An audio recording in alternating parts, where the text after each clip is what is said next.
গৌৰীপুৰৰ দক্ষিণ গেৰামাৰী বিধায়ক অখিল গগৈ উপস্থিত হৈ নিৰ্বাচনী প্ৰচাৰ চলোৱাৰ পিছদিনাই কংগ্ৰেছত মুখ্যম আঘাত। কংগ্ৰেছীসকলে ক্ষুণ্ণ হৈ দলে বলে যোগদান কৰে AIUDF দলত। কংগ্ৰেছৰ প্ৰাৰ্থী ৰকিবুল হুছেইনৰ হৈ নিৰ্বাচনী প্ৰচাৰ চলাবলৈ আহিছিল গৌৰীপুৰৰ দক্ষিণ গেৰামাৰীত অখিল গগৈ। বিধায়ক অখিল গগৈ নিৰ্বাচনী প্ৰচাৰ চলাই যোৱাৰ পিছত ইজনৰ পিছত সিজন কংগ্ৰেছ নেতা কৰ্মীয়ে কৰিছে কংগ্ৰেছ দল ত্যাগ। নিৰ্বাচনী প্ৰচাৰত অখিল গগৈ উপস্থিত হৈ কৈছিল, আমি তিনি গগৈ ক্ৰমে গৌৰৱ গগৈ, লুৰিণজ্যোতি গগৈ একত্ৰিত হৈ উজনি অসমত বিজেপি আৰু কংগ্ৰেছক খেদি আহিছো। ৰাইজৰ উপস্থিতিত বিধায়ক অখিল গগৈ কয়, আপোনালোকে মনত ৰাখিব, ৰাইজ চাচাৰ হাতত তলা আৰু মামাৰ হাতত থাকে চাচাৰ তলাৰ চাবি। আটাইতকৈ ডাঙৰ শত্ৰু হ'ল মুখ্যমন্ত্ৰী ডঃ হিমন্ত বিশ্ব শৰ্মা আৰু জাতিৰ গাদ্দাৰ হ'ল মৌলানা বদৰুদ্দিন আজমল। এইদৰে বিস্ফোৰক মন্তব্য কৰে অখিল গগৈয়ে। বিধায়কজনে এনেধৰণৰ মন্তব্য কৰাত একাংশ কংগ্ৰেছ নেতা কৰ্মী এনেদৰে ঢাপলি মেলিছে AIUDF দললৈ।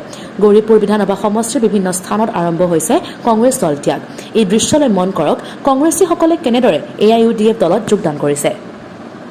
এতিয়া 15 বছৰ শাসন কৰাৰ পাছতে আপোনালোকে গম পাইছে যে আপোনালোকৰ আটাইতকৈ ডাঙৰ শত্ৰুজনৰ নাম হিমন্ত বিশ্ব শৰ্মা আৰু আপোনালোকৰ জাতিটোৰ আটাইতকৈ ডাঙৰ গাদ্দাৰজনৰ নাম হ'ল মৌলানা বদৰুদ্দিন আজমল।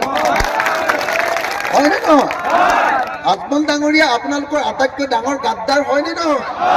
আটাইতকৈ ডাঙৰ বিশ্বাসঘাতক হয়নে নহয়? মুছলমানৰ নামত ভোট লৈ হিন্দু মুছলমানৰ ৰাজনীতি কৰি গোটেই মুছলমানক একেবাৰে মাৰ খুৱাইছে নে নাই? খুৱাইছে নে নাই? হিমন্ত বিশ্ব শৰ্মাই কি বুলি কৈছিলে? কি বুলি কৈছিলে? কৈছিলে ধুবুৰীলৈ আহিলে মোৰ মনটো খুব বেয়া লাগে, বৰপেটালৈ আহিলে মোৰ মনটো খুব বেয়া লাগে, আৰু গোৱালপাৰালৈ আহিলেও মোৰ মনটো খুব বেয়া লাগে। কোনে কৈছিলে? কেলে বেয়া লাগে? কৈছে যে বৰপেটা, ধুবুৰী আৰু গোৱালপাৰালৈ আহিলে অসমত থকা যেন নালাগে, বাংলাদেশ লাগে। কোনে কৈছিলে? কোনে কৈছিলে? কোনে কৈছিলে? হিমন্ত কাৰ বন্ধু? কাৰ বন্ধু? তাৰমানে গোটেই